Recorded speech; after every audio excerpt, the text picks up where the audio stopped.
কিছুটা পরিমাণ আটা দেওয়া থাকে। একটা নতুন জিনিস দেখতে পেলাম, কমিউনিকেশন আটার মধ্যে একসাথে পাঁচ করে করা। 15টা ছাড়। তো আজকে কি হয়েছে, ঘুগনিটা দেখানো যাবে একটুখানি? হ্যাঁ তো রয়েছে সামনে। চলো ঘুগনি লুচিটা দেখে নি একটুখানি। ওই দেখো গরম গরম গোল গোল ফুলকো ফুলকো লুচি, সঙ্গে ছোলার ডাল নাকি না ঘুগনি? হ্যাঁ 10টা 15টা 6টা এই 3টে পার্সেল আগে ছাড়। ছোলা ডাল হয় মঙ্গলবার, শুক্রবার, শনিবার। না ঘুরিয়ে ঘুরিয়ে হয়। দারুণ দারুণ, মানে এত সুন্দর ঘুগনি, ঘরোয়া, মনে হচ্ছে মায়ের হাতে রান্না।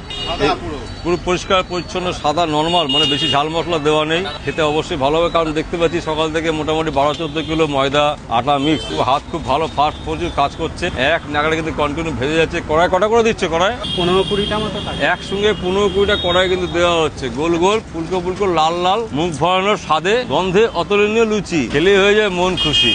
তো আসতে হবে কোথায় শুনে নিয়েছো? টিকলু ভাইয়ের ফাস্টফুড সেন্টার, জাফরপুর মোড় বাস স্ট্যান্ডের সামনে, ব্যারাকপুর চন্দনপুকুর বাজারের সামনে। সময় নষ্ট না করে একবার মুখের টেস্ট যদি নিতে চাও, নর্মাল বাড়ির খাওয়া, তাহলে চলে আসো টিকলু ভাইয়ের দোকানে, ব্যারাকপুর চন্দনপুকুর বাজারে। 5 টাকা পিস মাত্র।